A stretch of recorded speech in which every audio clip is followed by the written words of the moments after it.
राधे राधे, जय श्री राम। मैं अपने YouTube चैनल पे आप सभी प्यारे साथियों का तहे दिल से स्वागत करती हूँ और ईश्वर से प्रार्थना करती हूँ आप लोग स्वस्थ रहें, मस्त रहें और अपने जीवन में खूब तरक्की करें। आज मैं आप लोग के लिए बहुत सुंदर भजन लेके आई हूँ। आप लोग सुनिए, पसंद आए तो वीडियो को लाइक करिएगा। मेरे चैनल पे नए हैं तो मेरे चैनल को सब्सक्राइब करिए और मेरे वीडियो को शेयर करिएगा। कमेंट बॉक्स में ज़रूर बताइएगा आपको कैसा लगा। भजिला राम नाम खुलल बंद केवड़िया हो, ठठरिया एक दिन माटी में मिली। भजिला राम नाम खुलल बंद केवड़िया हो, ठठरिया एक दिन माटी में मिली।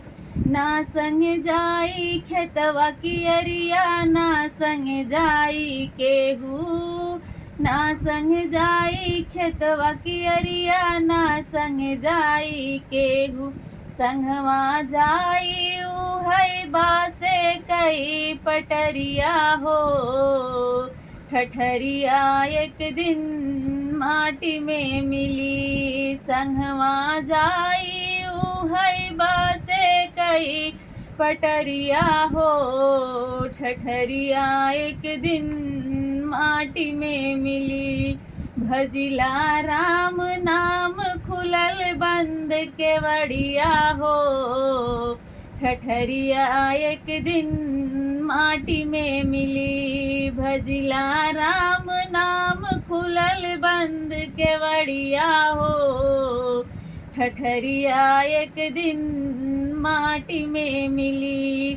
ना संग जाई है गोरू चौआ, ना संग जाई केहू, ना संग जाई गोरू चौआ, ना संग जाई केहू। संगवा जाई उहई बासे कई पटरिया हो, ठठरिया एक दिन माटी में मिली। संगवा जाई उहई बासे कई पटरिया हो, ठठरिया एक दिन माटी में मिली। भजिला राम नाम खुलल बंद केवड़िया हो, ठठरिया एक दिन माटी में मिली।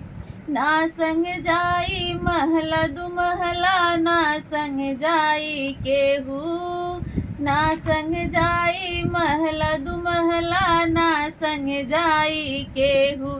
संगवा जाई उहई बासे कई पटरिया हो, ठठरिया एक दिन माटी में मिली। संगवा जाई उहई बासे कई पटरिया हो, ठठरिया एक दिन माटी में मिली। भजिला राम नाम खुलल बंद केवड़िया हो, ठठरिया एक दिन माटी में मिली। ना संग जाई है लड़का बच्चा, ना संग जाई केहू, ना संग जाई है लड़का बच्चा, ना संग जाई केहू। संगवा जाई उहई बासे कई पटरिया हो, ठठरिया एक दिन माटी में मिली। संगवा जाई उहई बासे कई पटरिया हो, ठठरिया एक दिन माटी में मिली। संगवा जाई उहई बासे कई पटरिया हो, ठठरिया एक दिन माटी में मिली। भजिला राम नाम खुलल बंद केवड़िया हो, ठठरिया एक दिन माटी में मिली। भजिला राम नाम खुलल बंद केवड़िया हो, ठठरिया एक दिन माटी में मिली। मेरा गाना कैसा लगा कमेंट बॉक्स में ज़रूर बताइएगा। जय हिंद, जय भारत।